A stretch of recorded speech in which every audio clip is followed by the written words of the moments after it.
On the other side of the street, Liz and her friends were already exhausted from running so far away from Feng. Panting, they tried to understand what had just happened. Lizzie, completely irritated, couldn't hide the hatred on her face. "That bastard," she muttered through clenched teeth. "He had the audacity to refuse my offer and still humiliate me in front of everyone. As soon as I find out who this shadow is in real life, I'll send someone to kill him." At that moment, a voice called her from inside an alley. When Lizzie looked over, the man introduced himself. "You can call me Old Lijum or simply Old Evil." After introducing himself, he continued, "I'm level 2 and I know a few tricks that can make any player level up really fast. If you want to know how I do it, I can help you." Suspicious, Lizzie crossed her arms and stared firmly at the man in the alley. "What kind of trick would that be?" The man gave a sly smile and replied calmly, "Normally, I don't go around giving out information for free, but since it's you, Elise, I'll make an exception. If you want to level up much faster, all you need to do is invest the first 5 attribute points you received at the start of the game into agility.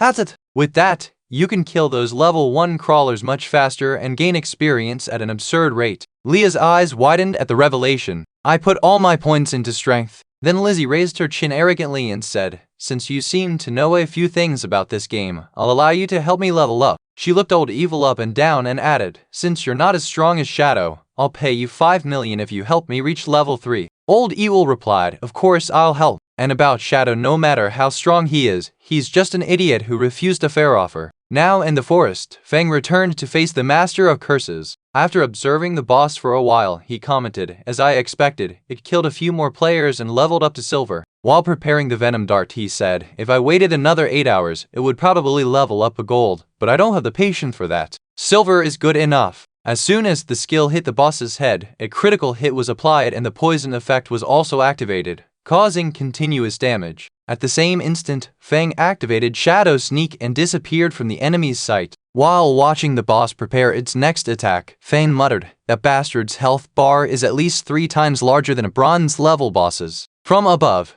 a sphere of purple energy began to form, releasing a rain of poison that covered the area in seconds. If that hits a player, not even their bones will remain. This skill has 3 times the damage of my venom dart. After barely dodging, Feng thought quietly, its counterattack reaction is insane. If I had hesitated for a second, I'd already be dead. The Master of Curses kept attacking relentlessly. When the opening finally appeared, he struck. Thanks to the passive Stealth Break Striker, the damage was massive, and with the continuous poison effect from Venom Dart, the boss's health began dropping even faster. At that moment, the Master of Curses let out a loud growl, clearly in desperation, and began to flee. Seeing this, Feng concluded that the boss's health was almost gone. If it runs, even better.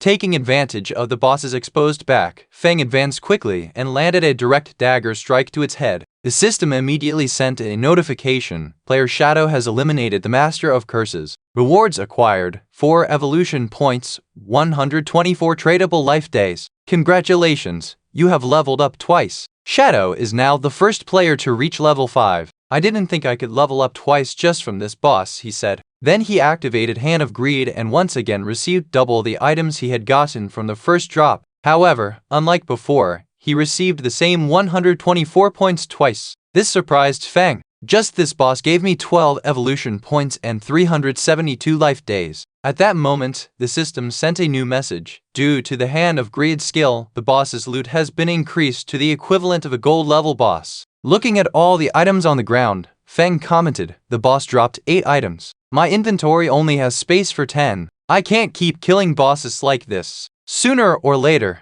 I'll end up losing items. I need a ring that increases inventory capacity." At that moment, one specific item caught his attention. Back in the city, the mage from the group said, "I really wanted to send a friend request to Shadow when he helped us with that level 2 predator, but I was all covered in mud and too embarrassed to ask." Her friend replied with a laugh, "Maybe if you'd been wearing that same low-cut outfit you have on now, he would have accepted the request." Right away, suddenly, a bell rang loudly, and the ranking window for the highest level players was updated. The system showed that player Shadow had leveled up to level 5, becoming the first in all of God-Forsaken to achieve this. In the city, players were confused by the sudden update until one of them commented, "What do you mean? I saw Shadow selling items in the plaza just a few minutes ago. There's no way he leveled up twice in that time." Meng's teammates remarked that they had barely reached level 3 while Shadow had already opened such a huge gap between them. Meng himself was too surprised to say anything. After a few seconds of silence, he turned to his team and said,